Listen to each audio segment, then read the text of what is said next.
Do witches run Black Lives Matter? And maybe I'm sharing too much, but we become very intimate with the spirits that we call on regularly, right? Like each of them seems to have a different presence and personality. You know, I laugh a lot with Waukesha, you know, and I didn't meet her in her body, right? Yeah. I met her through this work.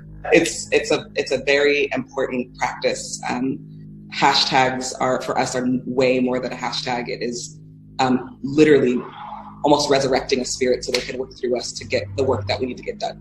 I started to feel personally connected and responsible and accountable to them, both from a deeply political place, but also from a deeply spiritual place. And always, you know, in my tradition, you offer things that your loved one who passed away would want, you know, whether it's like honey or tobacco, or things like that. And it's so important, not just for us to be in direct relationship to our people who've passed, but also for them to know we've remembered them. I believe so many of them work through us. Black Lives Matter is ran by 3 witches who are lesbian witches: Alicia Garza, Patrice Cullors, and Opa Temeti. She's of Nigerian descent. They are all 3 are part of the Black Boule Secret Society, and there are witches, they're warlocks, in the entire spiritual dogma or doctrine of Black Lives Matter is from the West African religion called Odu Ifa, capital O-D-U, then spacing capital I-F-A. But over 3,000 different religions in Africa, or Akibalon, is rooted in witchcraft and divination. I feel like in our traditional practice, and people who practice, you know, traditions from West African places, one of the big things is remembering your ancestors. And I feel like part of the story, the building of BLM, was about remembering and remembering our people, not based off of a white supremacist memory, which would be about, you know, slandering them and putting their names in the newspaper and showing their mugshots, but instead remembering them from the place that their mothers and their fathers and their family would want us to remember them in, even if we didn't know them personally. So these 3 witches, Alicia Garza, Opa Temeti, okay, and Patrice Cullors, are using the psyop of the witchcraft religion of Odu Ifa, which concentrates on 16 points of demonic possession and demonic influence through demonic performance of what? Libations. Because the term libation means the liquid of darkness. When we come out into the streets and we pray, you know, the first thing that we do when we hear of a murder is we come out, we pray, we pour libation, we build with the community where the person's life was stolen. And it took almost a year for me to realize that this movement is much more than a racial and social justice movement. At its core, it's a spiritual movement, because we're literally standing on spilled blood, right? Yeah. And you can't pretend like that's work that's just like some organizing work. That's, you know, that's some serious stuff, right? They give libations, they pour liquid, what they say, unto the gods of Africa.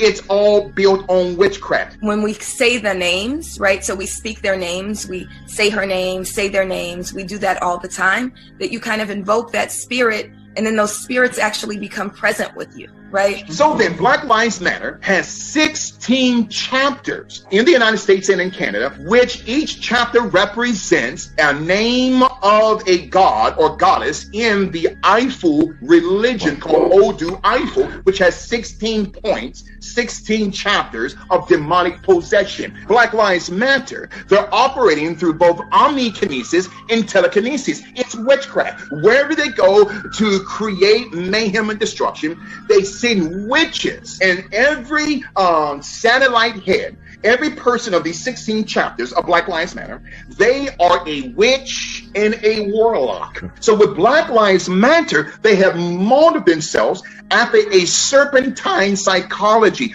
All 3 of these women are witches. They're warlocks. Spirituality is at the center of Black Lives Matter. And I think that's not just for us. I feel like so many leaders and so many organizers are deeply engaged in a pretty important spiritual practice. I don't think I could do this work without that. I don't think I could do it as long as I've done it and as consistently.